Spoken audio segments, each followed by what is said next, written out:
Everybody, good morning. Can you please stand up for the welcoming of Dr. Jane Goodall? A round of applause.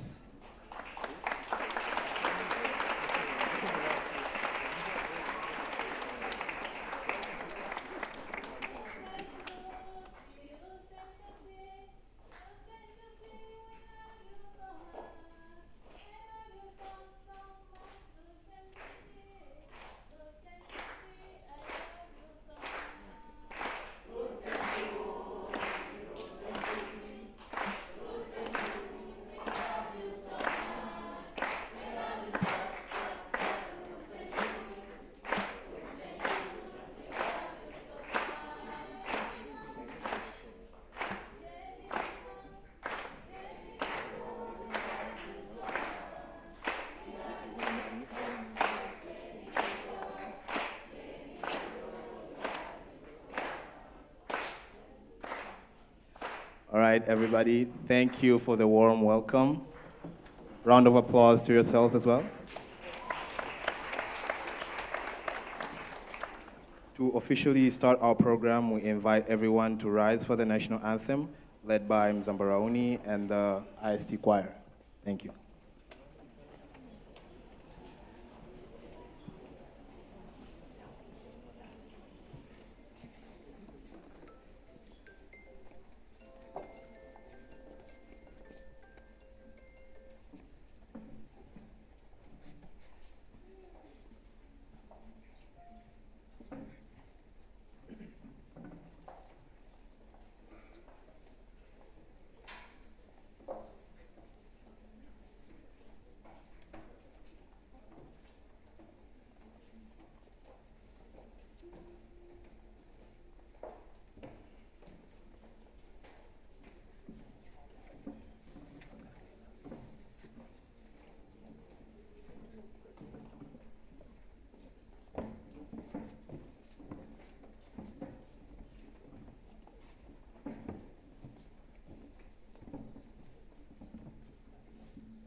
Hello?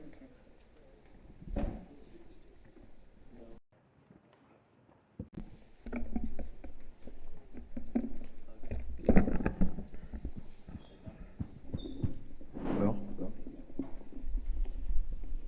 Thank you to our amazing choir. Now let's begin. At IST, we take pride in Bongo TAT, a student-led club that honors Tanzanian culture and history, is at the heart of this mission. To give us an official welcome, let's invite the chairperson of Bongo TAT, Esther Kilamwegula. Round of applause.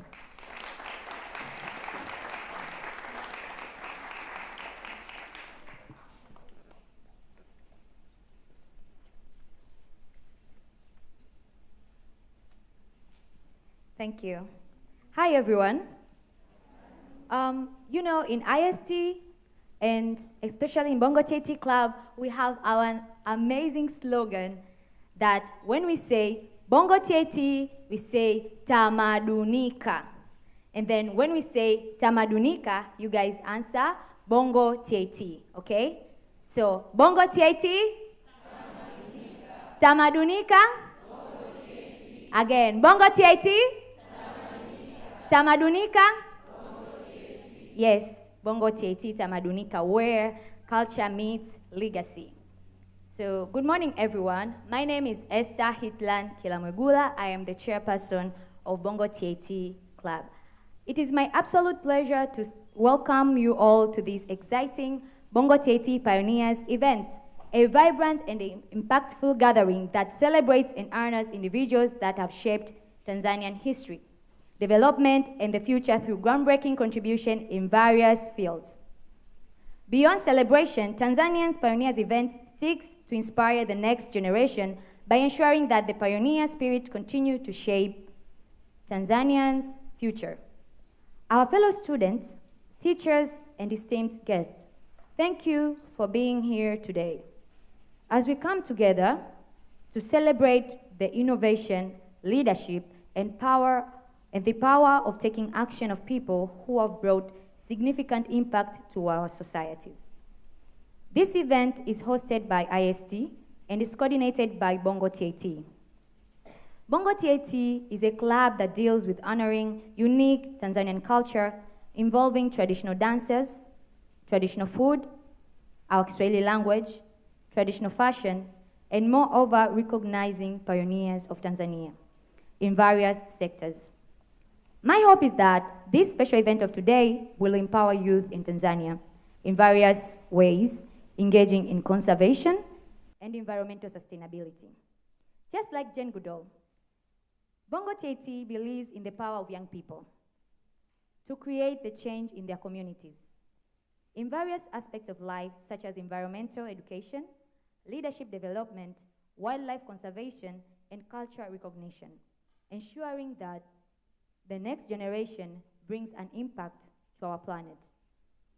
I would like to recognize different secondary schools that have come to join us in this event, including Kibugumo, Nguva, Mzimuni, Miburani, and Tumbi, together with all TAT clubs and roots and shoots. Due to majority number of students, other students are currently watching from live streaming in their classrooms, others in library. Today, we are not just gathered to exchange ideas, but to be inspired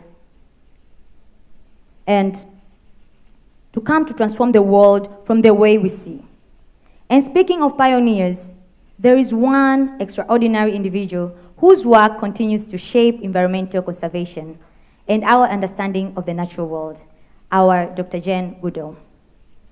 Dr. Jane Goodall is a renowned primatologist, zoologist, environmentalist, and humanitarian. At just 26 years old, she ventured into forests of Tanzania. Without formal scientific training, and changed the history with her groundbreaking research on chimpanzees. She redefined what it means to be human, proving that chimpanzees, once thought to be vastly different from us, use tools, expresses emotions, form deep social bonds. But beyond her scientific contribution, Dr. Jane Goodall is a symbol of hope and activism, reminding us that every individual can make a difference. I know many of you may wonder how Dr. Jane Goodall is recognized as a Tanzanian pioneer despite her being a European. Our dear Dr. Jane Goodall is recognized not only for her groundbreaking chimpanzee research, but also for her profound societal impact through conservation and community development. Her work in Gombe, Tanzania, since 1960, revolutionized our understanding of primates. But beyond scientific discoveries, she has transformed conservation into people-centered movement. Through the Jane Goodall Institute, JGI, and initiatives like Roots and Shoots, she has empowered Tanzanian youth and communities to take active roles in environmental protection, sustainable development, and wildlife conservation. Her approach integrates local communities into conservation efforts, promoting education, reforestation, and alternative livelihoods to reduce human-wildlife well-being and conflict.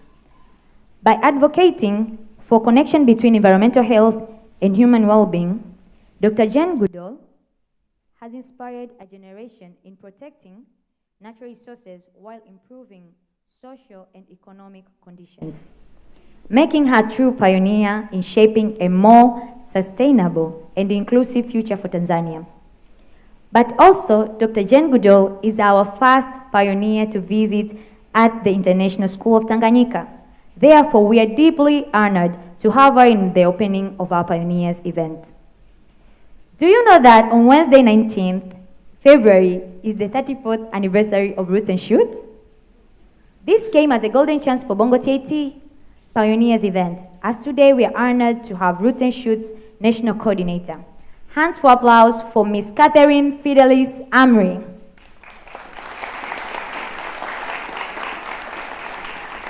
Thank you.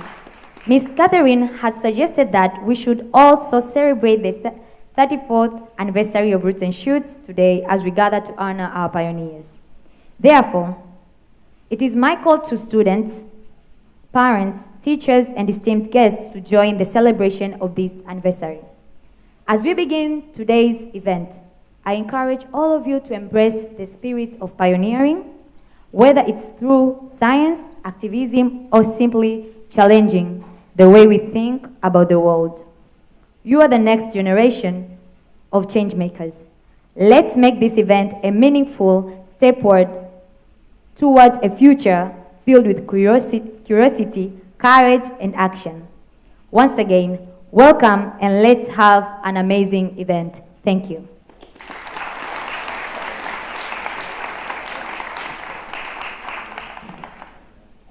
Thank you, Esther, for that great introduction. Wow, and that's a great slogan. Can I repeat it? Bongo TAT? Tamadunika? Okay.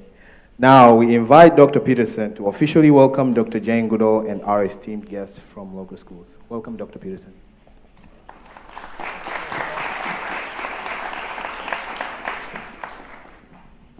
Thank you, everyone.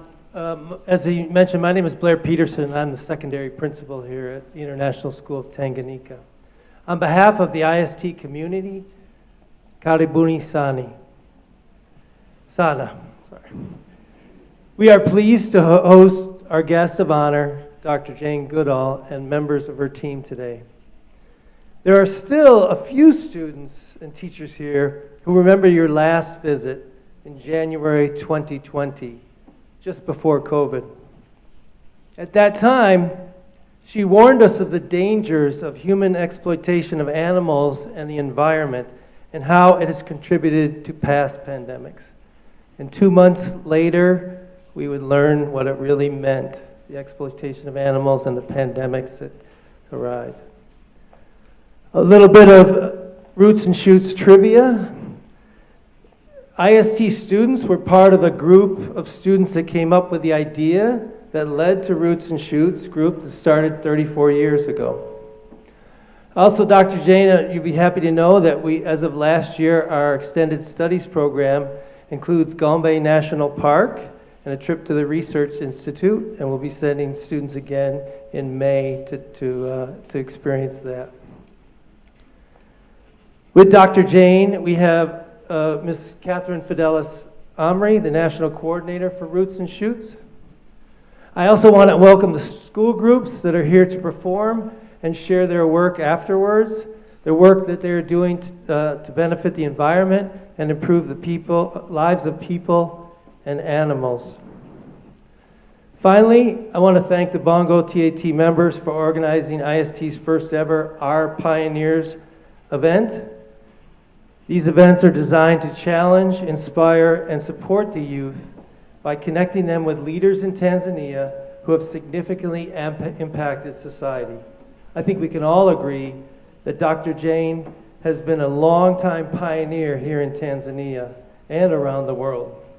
Today's event will be the first of many Our Pioneer events for years to come. Thank you and welcome.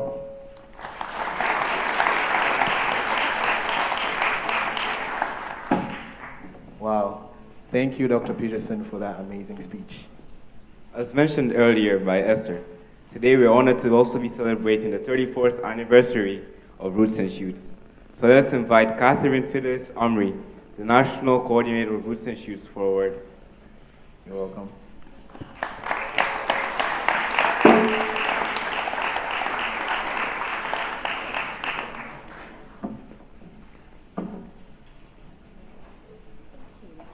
Hello, good morning. So let me give you a challenge. You're all so quiet. So I'm going to say Roots and Shoots, and those who win this challenge by answering it correctly, I have some chimp pins here with me. So it's a gift. Yeah? Our logo for JGI. So Roots and Shoots.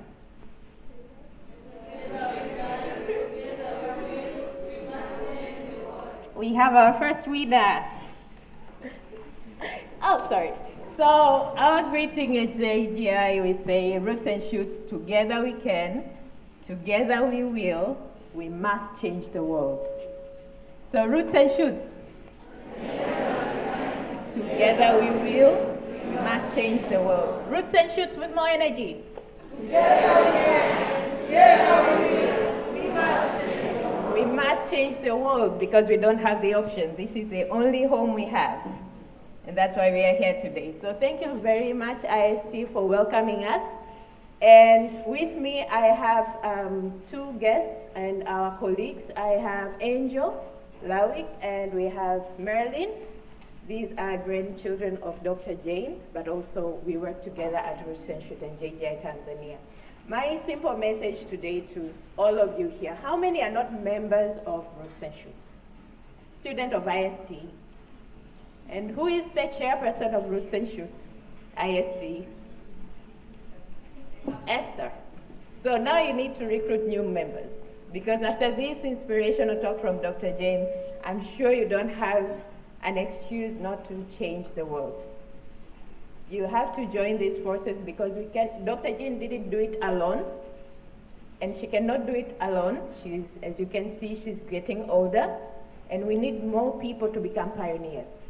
So please, Esther, next time we ask how many members we have of Roots and Shoots in IST, I hope the number will increase.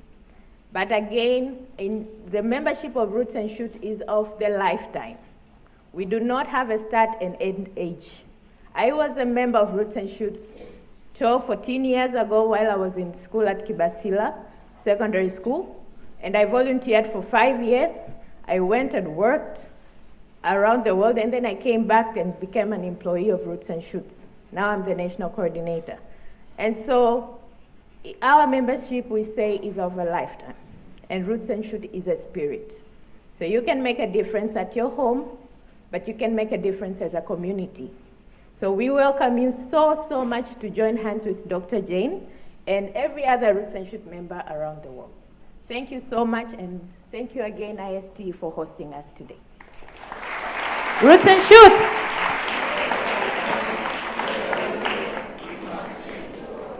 Thank you, Ms. Catherine. That was a very good speech. Now, it's often said that words have the power to move people into action. To honor today's theme, two talented students, Esther and Jennifer, will perform a poem dedicated to environmental conservation. Let's give them a warm welcome.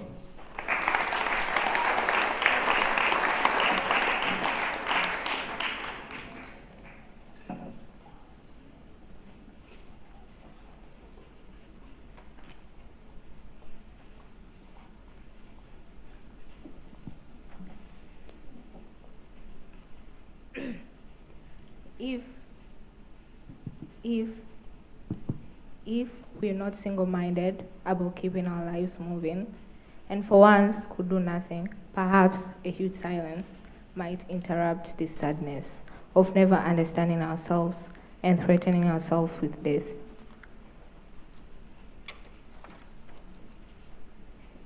Now we'll continue to count and we'll all keep silent. For once on the face of the earth, let not speak in any language, for stop for a second and move our arms so much. I thought the earth remembered me. She took me back so tenderly, arranging her dark skirts, her pockets full of lichens and seeds. I slept as never before, a stone on the riverbed, nothing between me and the white fire of the stars. But my thoughts, and they floated light as moth among the branches of the perfect trees. Fishermen in the cold sea will not harm whales, and the man gathering salt will not look at his hard hands. Those who prepare green walls, wars with gas, wars with fire, victories with no survivors, would put on clean clothes and walk about with the brothers in the shade doing nothing. Breathing around me, the insects, the birds who do their work in the darkness.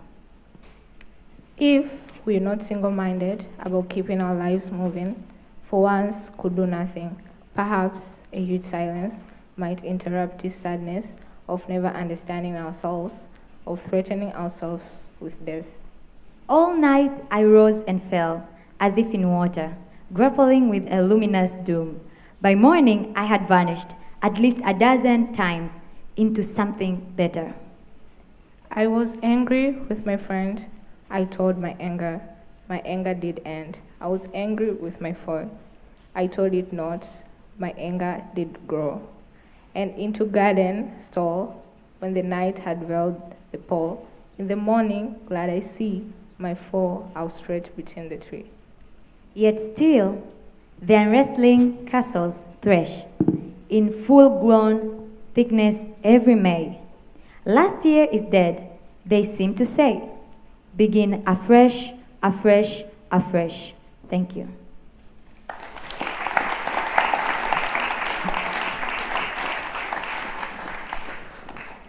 Thank you, guys.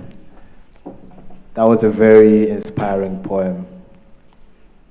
All right, so now it's time for a little challenge. We want to test your knowledge about the environment and, of course, Dr. Jane Goodall. This will be an interactive trivia game. Do you like trivia? Guys, do you like trivia? So get ready. If you know the answer, raise your hand and we'll pick someone to respond. Schools, be ready to represent. Again, are you ready? All right, the first question is, what is Tanzania's national animal? 10 seconds. 9, 8, 7. Louder. Correct. Yeah, giraffe, correct. Great job. Here's another one. Which famous national park in Tanzania is known for the great migration of wildebeests and zebras? 10, 9, 8. Miss Brooks? The Serengeti. The Serengeti. Well done. Deforestation is a major environmental issue in Tanzania. What is the leading cause? Leading cause. Okay. 10, 9. I can see some hands in the back. Oh. Wait. Let's get one of the seniors. Agriculture. That's incorrect. Okay. Let's get another try. Another chance for the seniors? Charcoal.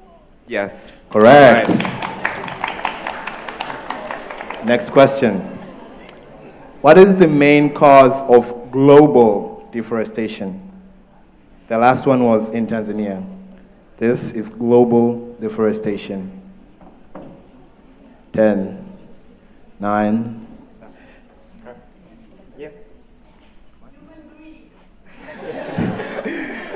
That was a nice guess, but it's incorrect.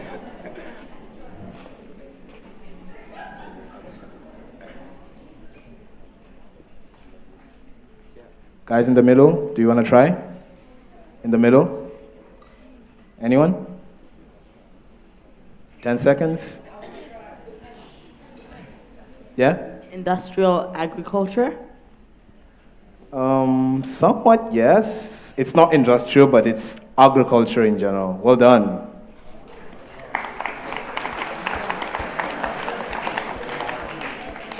Okay. What percentage of the Earth's water is drinkable? Drinkable water. 10, 9. Okay, I can see a hand over there. Can I get a mic over there? Wait for the mic.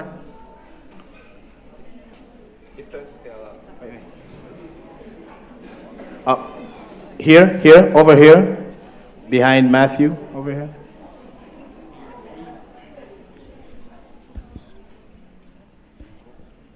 Yeah? 78%. 8%. Nice try, nice try. Can I get a mic over here?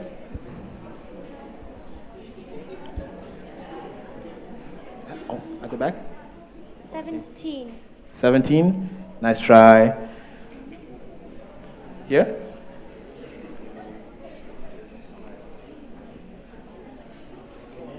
%. Nice try, nice try. You were close. You were very close.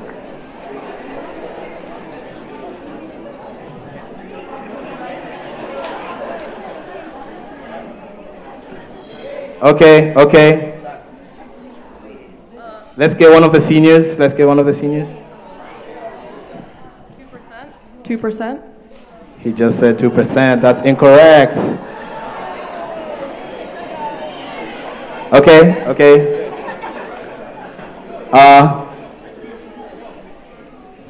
Last try for the seniors. 3%. That's correct. 3%. Okay. Round 2. Now let's see how much you know about our guest of honor. At what age did Dr. Jane Goodall first travel to Africa to study chimpanzees? At what age? Can I get a microphone over there? Over there? Right over there? No. Yeah. At what age?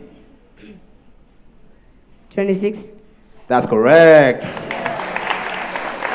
At 26, she arrived in Tanzania in 1960 and began her groundbreaking research in Gombe National Park. Wow. Okay, what is the name of Dr. Jane Goodall's global youth movement focused on conservation and activism? Let's get a microphone over there. Empowering path to success, right? Nice try. Matthew?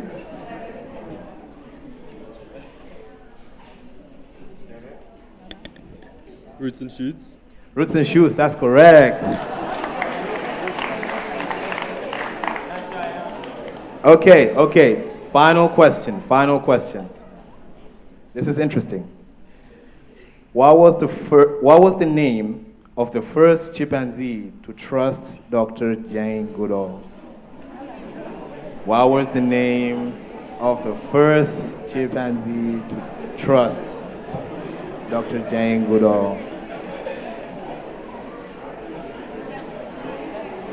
Go ahead. I don't know if it's the first one, but one of them was called Digit. Huh? Digit? No? Oh, we're asking for the first chimpanzee. Nice try. Wait. Oh, wait. You want to try? David Greybeard. David Greybeard, that's correct. That was fun.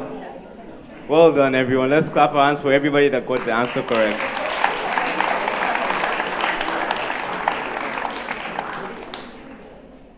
All right.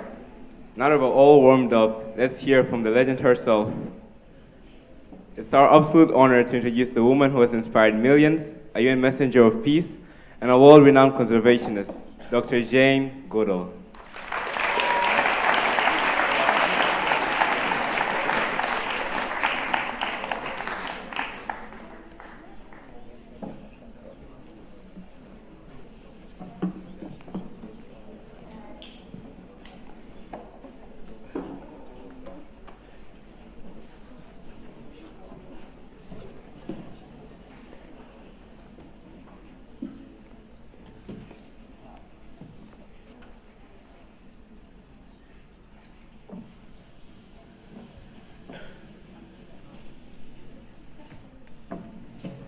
Dr. Jane, we're beyond grateful for your presence today.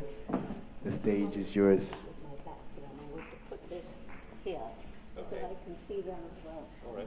Yeah, sounds good. You're gonna get that. Thank you very much. Put it here, then I can see the people. Okay?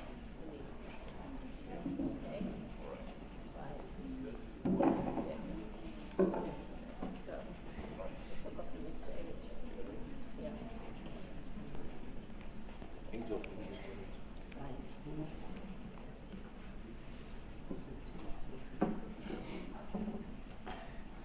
Well, good morning, everyone, and good morning to people here, and a proper welcome.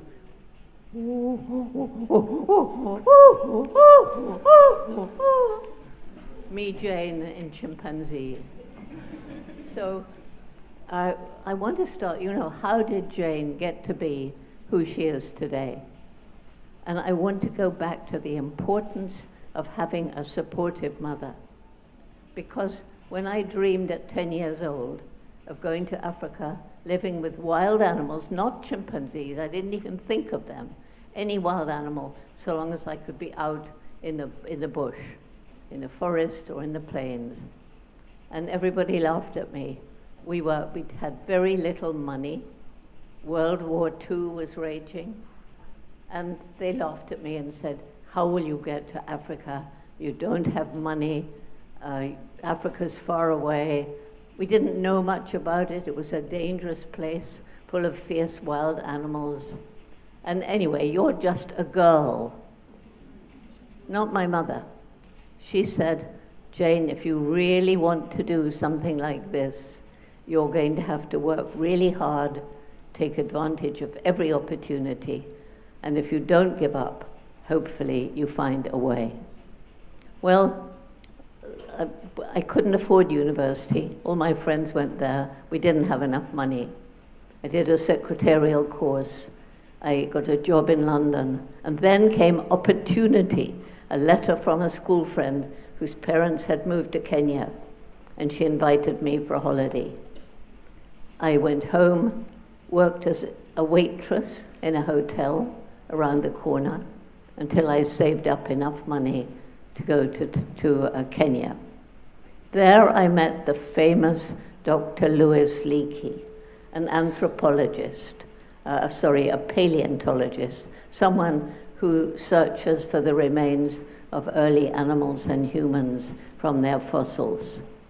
And for some reason, he decided I was the person he'd been looking for to study a group of chimpanzees living on the lake shore of Lake Tanganyika. And my dream wasn't to study chimpanzees. Everybody thinks it was. No. I would have studied anything. I would have studied a mouse if it lived in the wilderness. But chimpanzees, the creature most like us, we share 98.7% of our DNA with chimpanzees. So it took a year for him to get the money. I mean, a young girl who hadn't even been to college, going to do something nobody else had done. How ridiculous. But eventually, he got money for 6 months. And so then having solved the money problem, at that time, Tanzania was Tanganyika. It was under British protectorate. And the British authorities said, a young girl in the forest on her own? No, we will not take responsibility. But in the end, because Louis Leakey went on and on, they said, all right, she can come, but only if she comes with someone. So who volunteered to come with me? That same amazing mother. And so we arrived in Gombe National Park in July 1960. July the 14th, 1960. And as I say, there was money for just 6 months.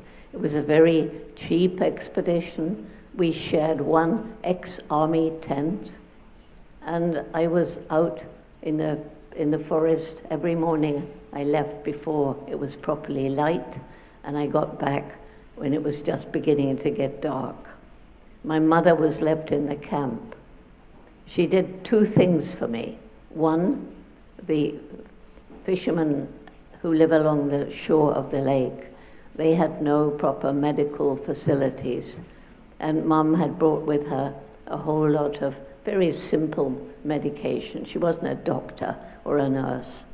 And so she began giving out aspirins and old-fashioned remedies. She made some amazing cures, and she became known as the White Witch Doctor. So she established really good relations with all the people along the lake shore. Secondly, for 4 whole months of those 6 months, 4 whole months, the chimps ran away as soon as they saw me. And she was there in the evening to boost my morale.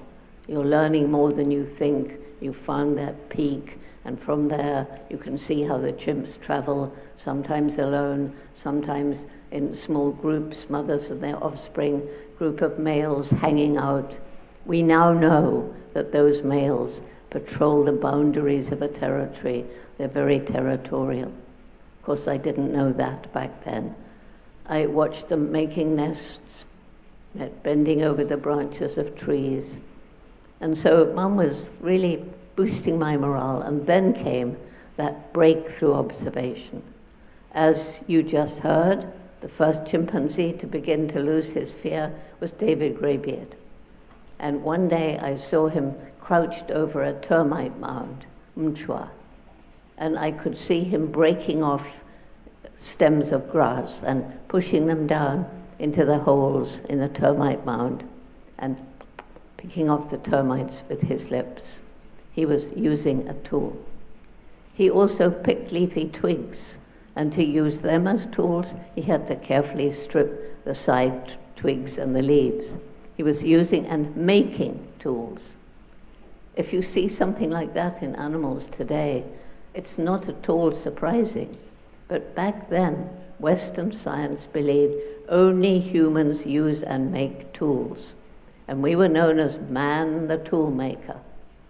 And so this observation was very exciting. And that brought in the National Geographic Society. And they said, we'll fund the research after the 6 months' money dries up. It was very sad to me that my mother left just 2 weeks before that observation, because she had to go back to England and the rest of the family. So anyway, now I could settle down. Now I could really start to understand the chimpanzees. And one of the most striking things at that time was how like us they are. We know genetically they're like us, but wow, when they communicate with each other, their gestures and postures are the same as ours. They kiss, they embrace, they hold hands, they pat one another in reassurance. 2 males competing for dominance stand upright and swagger and may shake a fist. And so in so many ways, they're like us. I was very shocked when I found that though I thought they were like us but nicer, In fact, they have a same dark, aggressive side as we do. They're capable of killing each other, and they're capable of a kind of primitive war. They live in communities with territories, and if they spy an individual from a neighboring community, they will give chase, attack, and leave the victim to die. The only individuals who are welcomed are young adolescent females from another community who haven't yet given birth. And so this makes gene flow between the communities. However, just like us, they have a caring and loving side, and they're capable of true altruism. And altruism, true altruism, is when you help somebody who isn't even related to you. Like I might pick somebody in the audience here and say, I'm going to help you with whatever, even though we're not related. So the most striking example was a little infant of 3, and his mother died. So at 3 years old, you're only just weaned. They have a long childhood like us because they have a lot to learn. It's not all instinctive. And so this little guy, Mel, he just stopped suckling, but he relied on his mother, would do for another 2 or 3 years. And the others were nice to him, but he needed that love, that security. And he was adopted by an adolescent male who carried him everywhere, shared food with him, and shared his nest at night, and saved his life. And we've seen this several times. At a certain point, I got a letter from my mentor, Louis Leakey, telling me I had to get a degree. And he chose me because I had not been to university. He said he wanted my mind uncluttered by what I would be taught in university about animals. But he said, now, I want other scientists to recognize that what you're doing is actually scientific. And so he got me a place in Cambridge University in England to do a degree, a PhD degree. He said, no time for undergraduate. So there I was arriving to do a PhD. I was nervous. Can you imagine what it felt like to be told I'd done everything wrong? Jane, you shouldn't have given chimpanzees names. That's not scientific. You should have given them numbers. And you can't talk about chimpanzees having personalities. You can't talk about them having minds capable of solving problems. You certainly can't talk about them having emotions like happiness, sadness, fear, despair. Those are unique to humans, they said. Well, I had a teacher when I was a child, and he had taught me that in this respect, those professors were talking rubbish. They were not talking the truth. That teacher who taught me so well was my dog. You can't share your life with any animal, I don't care what that animal is, and not know. We humans are not the only beings on the planet with personalities, minds, and emotions. And so that broke down a line that was an imaginary line. And science back then, Western science, was, firmly saying humans are separate. We're not part of the animal kingdom. We stand aloof. Well, in fact, the chimps broke that down. We reached out across that imaginary line, and that opened the door to studies of other animal intelligence.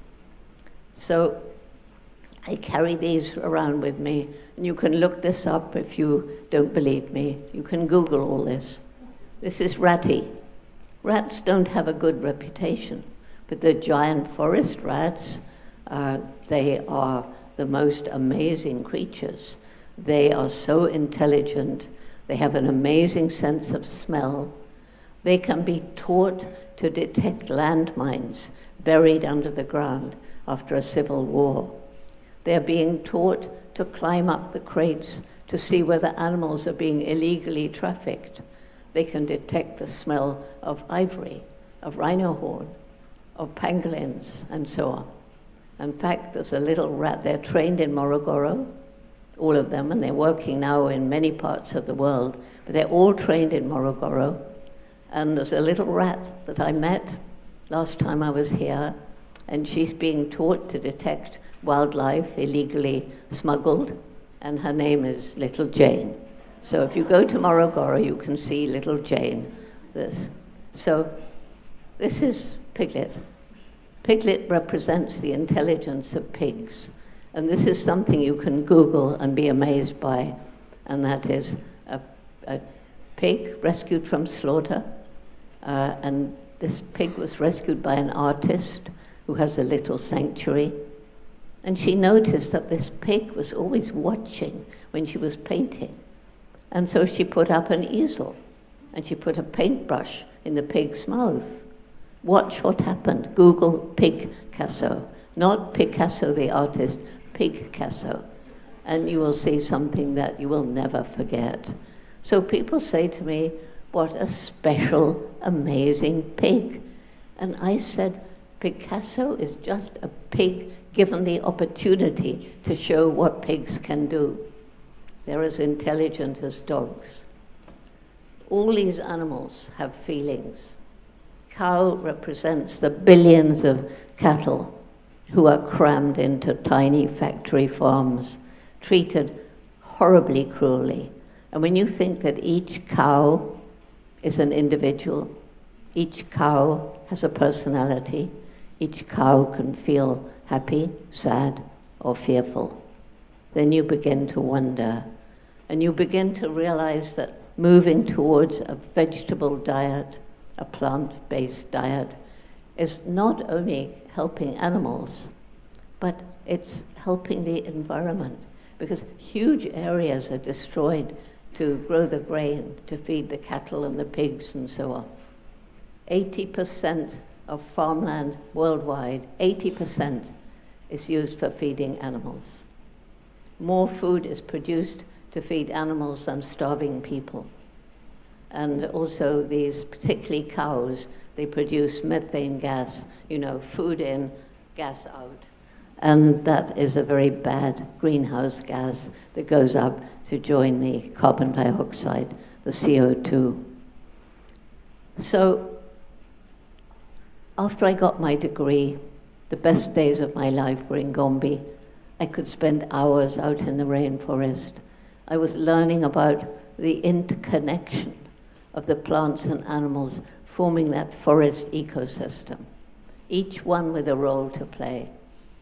And what made me leave was at a conference in 1986, learning that chimpanzee numbers across Africa were dropping and the forests were disappearing. And I felt that I had to try to do something about that. So I didn't know what to do. I just knew I had to try to do something. So I got some money to visit. By then there were 6 other study sites where scientists were studying chimps in different parts of Africa. And I visited. I learned a lot about the problems faced by chimps, the deforestation, habitat destruction, the bushmeat trade, killing mothers to steal their babies to sell them for pets or circuses overseas or locally as pets. And I also learned about the problems facing so many local Africans. I learned about the crippling poverty in so many of these remote villages, the lack of health and education facilities, the degradation of the land as they tried desperately to clear the forest to grow more food. So a question you were asked earlier, the main cause of deforestation. In many areas, it's simply poverty.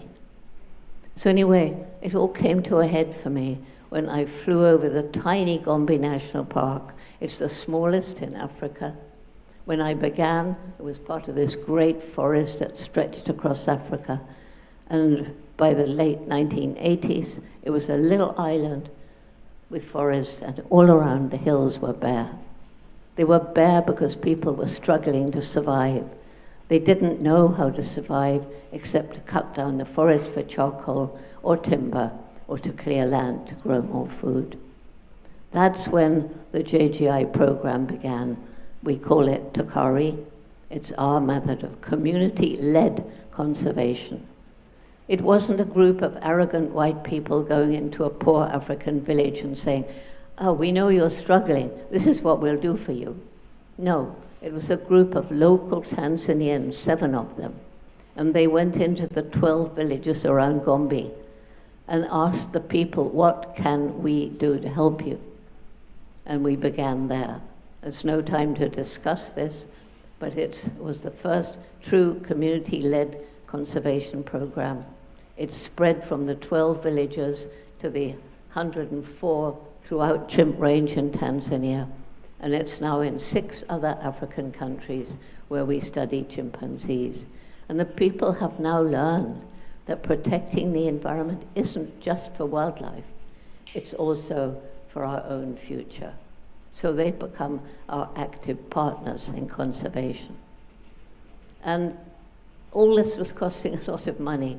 And I was by then traveling around the world, spreading awareness, but also trying to raise funds. And even back in the late 80s, I was finding young people like you who'd already lost hope. And they were angry or depressed. And I began asking them, "Why do you feel like this?" And they all more or less said the same: "Because you have harmed our future, and there's nothing we can do about it." Have we harmed your future? Yes. In fact, we have been stealing your future for many, many, many years, at least since the Industrial Revolution, maybe before. But when they said there's nothing we can do about it, that's where I disagreed. And that's where Roots and Shoots began. And it began right here in Tanzania with 12 students, high school students, who came to visit my house in Dar es Salaam.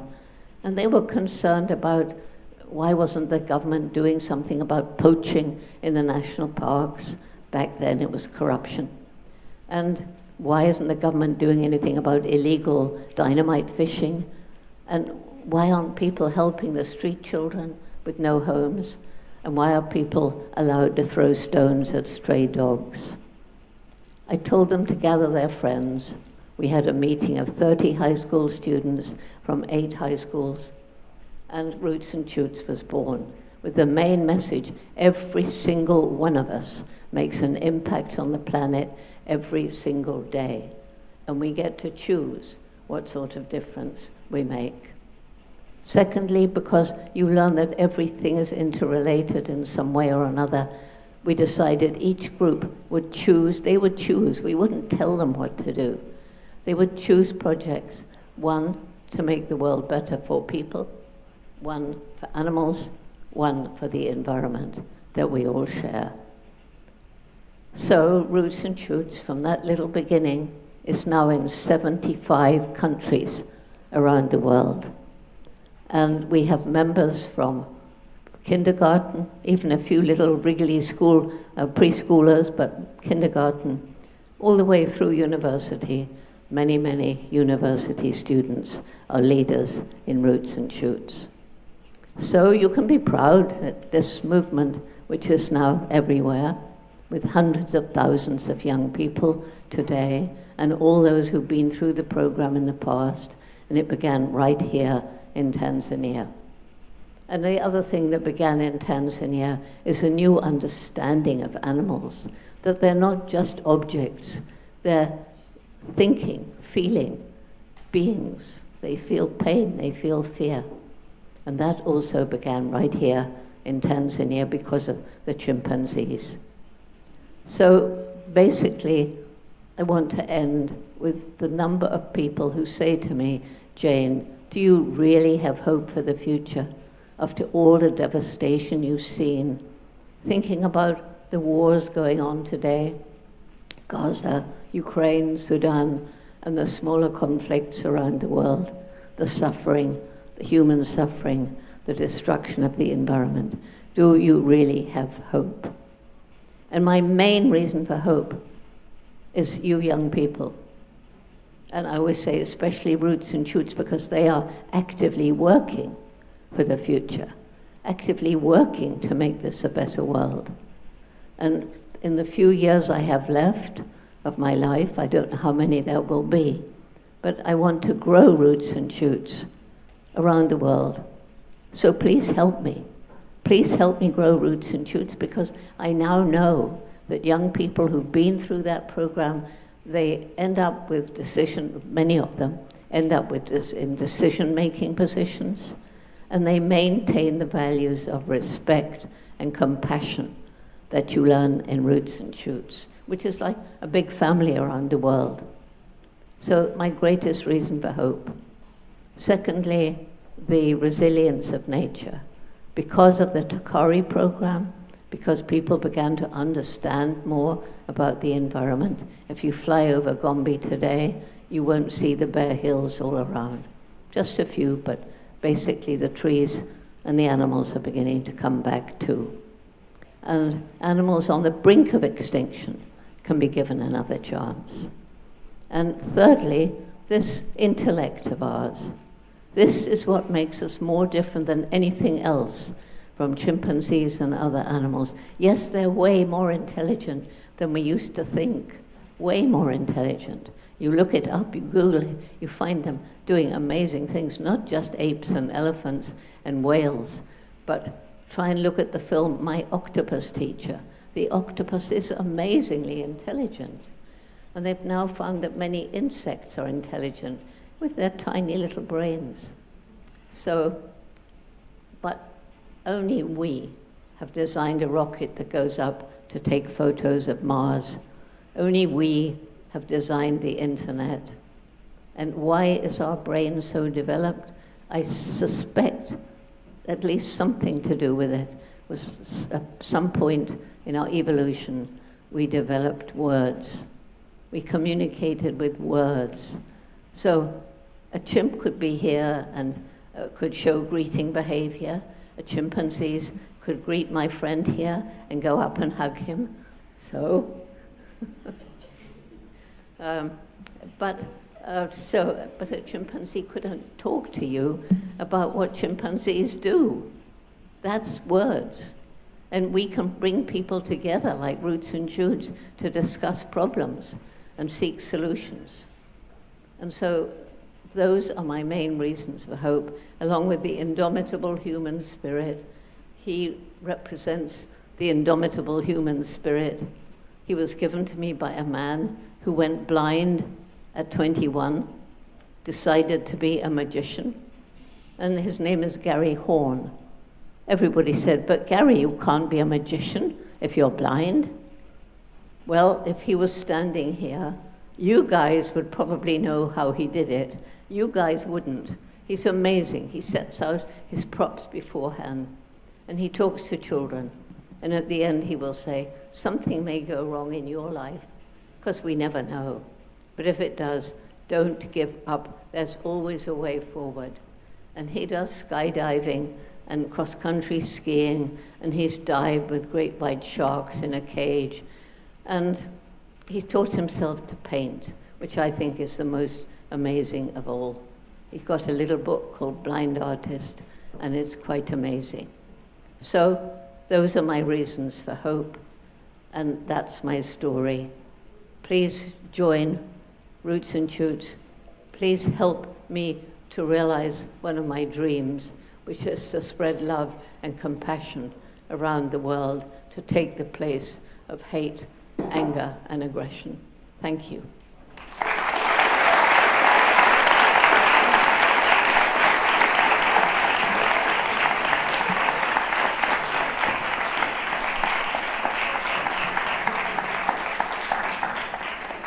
Thank you, Dr. Jane, for that powerful speech.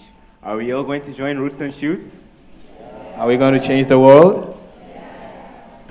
Now we're going to move to a short Q&A session. Corina, you're welcome. Corina will be guiding us through this session, so let's begin.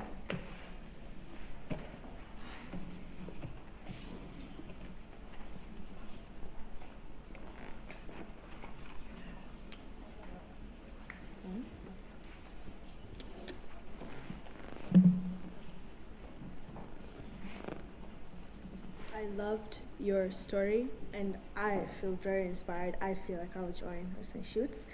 So we had a few questions. Firstly, we've seen how close you are with the chimpanzees and how you hug them and stuff like that. And we were wondering, weren't you scared that they would attack you because they're different species? I always believed that animals, unless they have been frightened or hurt by people, will not hurt you. And so at Gombe in those days, there were leopards and there were buffalo, and people said, how can you go out alone in the forest with these dangerous animals? Chimpanzees are probably 8 times stronger than me. And I said, because they're not going to hurt me. And they said I was stupid. But I look back over all the years, they didn't hurt me, so I wasn't stupid. That is so nice. Do you think chimpanzees reflect the behavior of human beings, and how did you realize this? Well, I think I answered that, didn't I? I mean, you know, they show this same communication gestures, they show fear and love, and so, you know, the males competing for dominance, the males protecting territory and enlarging it, the compassion shown by one individual for another. And how did I learn it? By being patient, sitting, waiting, watching, and making notes. And while sitting and making notes, what do you think was the most inspiring discovery that you made while you're in Gombe? Well, in one way, it was the termite fishing, just because of what it led to. But I think what I loved, that story I told about the little orphan being adopted by an adolescent. And the interesting thing is, it happened in an epidemic. And the adolescent, who was 12 years old, and he'd just lost his mother. And although at 12 you're independent, you're still close with your mother. And so it sometimes seems to me that here was a 12-year-old, he'd lost his mother. Here was a little 3-year-old who'd lost his mother. And maybe that prompted the behavior that I saw. Since you had a chance to experience such a meaningful moment, how do you think... You're not, your mic isn't working. Hello? Okay. Since you had a chance to experience such a meaningful moment, how do you think this experience shaped your perspectives on chimpanzee and human nature? Well, I think the main thing that I learned from it, you know, I always had a different feeling about animals from these professors at university. But quite honestly, I can't believe that some of these professors honestly believed what they said. Did they really believe that dogs don't have personalities or minds or emotions? I mean, anybody's had a dog or a cat or whatever. You know when they're angry, you know when they're happy. And so, of course, the chimps too. So I think that the most significant thing was discovering, you know, that they're much more like us, and about us, that we are part of the animal kingdom and not separate from it. Lastly, chimpanzees live in the forests. What do you think is the biggest challenge facing wildlife conservation? You know, the trouble is with a question like that, there are so many answers, and they apply to different places and different communities and different animals. A major one, of course, is deforestation and habitat destruction and development that takes over the wetlands that are such an important environment, and the pollution that is destroying the seas and the rivers and miles of land. That's all important. Climate change is leading to a speeding up, and as climate change means weather gets hotter, and we see that here in Africa, and that means that this is affecting many animal species. It's drying up the place, or it's flooding the place. Animals that can't adapt will disappear. It has been very lovely to have you here, and we want to thank you for your visit at IST today. If you remember on January 16th, 2020, when you last visited IST Sanctuary, you planted a tree. I want to let you know that that tree has grown and it is a highlight of the courtyard. And for that, in your honor, we're placing the following plaque that will be displayed for years to come. Yes, it has, this tree was planted by Jane Goodall, a pioneer in conservation and primatology, on 16th February 2020. And your work plants the seeds of hope for generations to come. It is going to.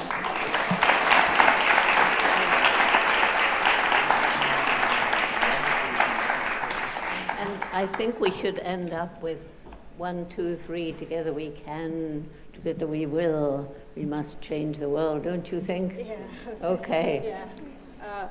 1, 2, 3. Together we can, together we will, together we can change the world. Oh, together. Thank you we so say much. different things.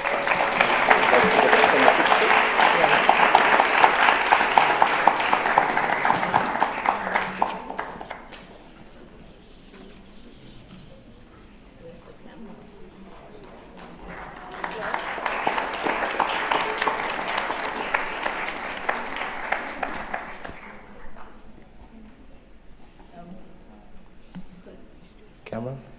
Mr. Camera? Could I have my grandchildren up here, please? Merlin and Angel.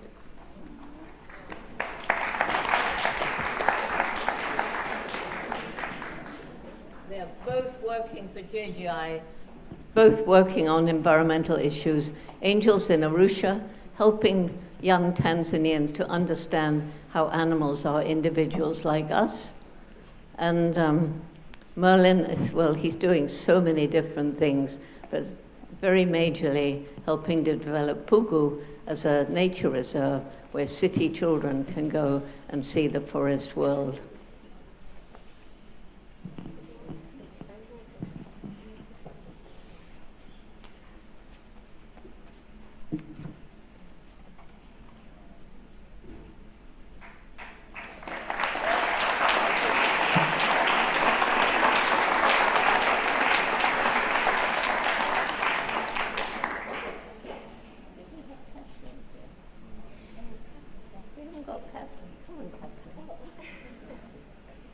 I thought you were here.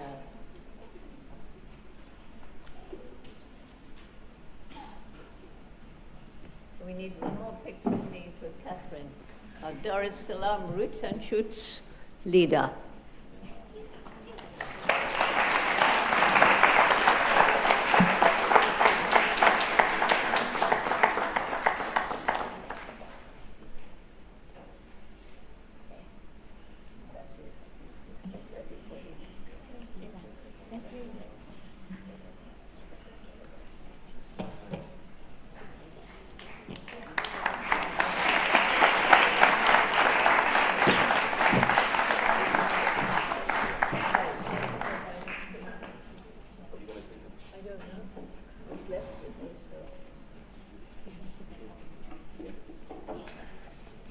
Another round of applause for Dr. Jane.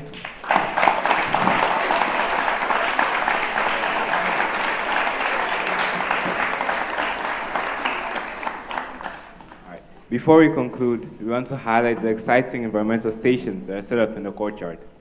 To guide us through, let's welcome Meshach and Jennifer, who will give a quick overview of the booths and the activities waiting for us. Welcome, guys.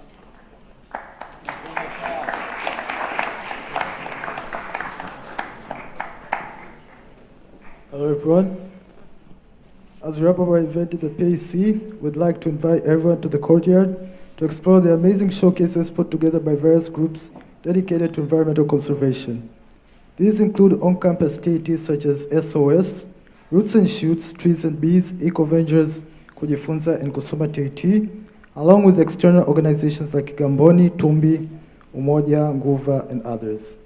Each of these groups has made a meaningful impact in protecting and preserving our environment in their own way. Enjoy the inspiring presentations, engage the exhibitions, and let's celebrate the legacy of our idol, Jane Goodall, together. Thank you, and have a wonderful day.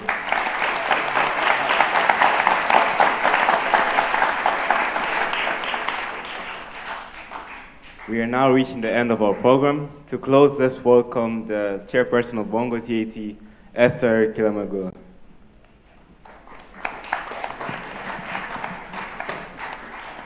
Hello once again. As we come to the end of this Inspiring Pioneers event, I want to express my deepest gratitude to everyone who has contributed to making this day a success, from our incredible speakers and guests to the dedicated organizers and enthusiastic participants.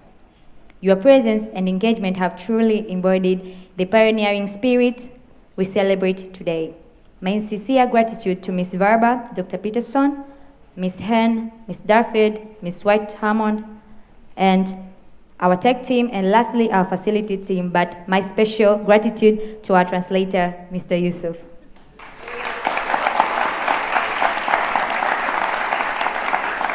Thank you. At Bongo TAT, we believe that true change begins with bold ideas and courageous action.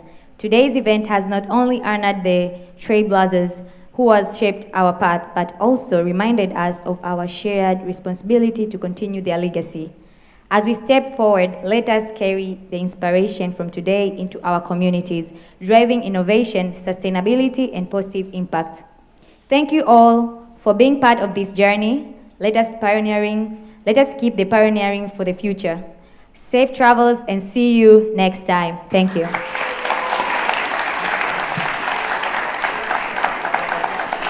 Thank you, Esther, and thank you all for being part of this remarkable event. Again, we invite you to visit the courtyard booths and learn more about conservation while enjoying your lunch. And to Dr. Jane Goodall, thank you for your time, your wisdom, and inspiration. We will carry your message forward, and we will change the future. Thank you very much.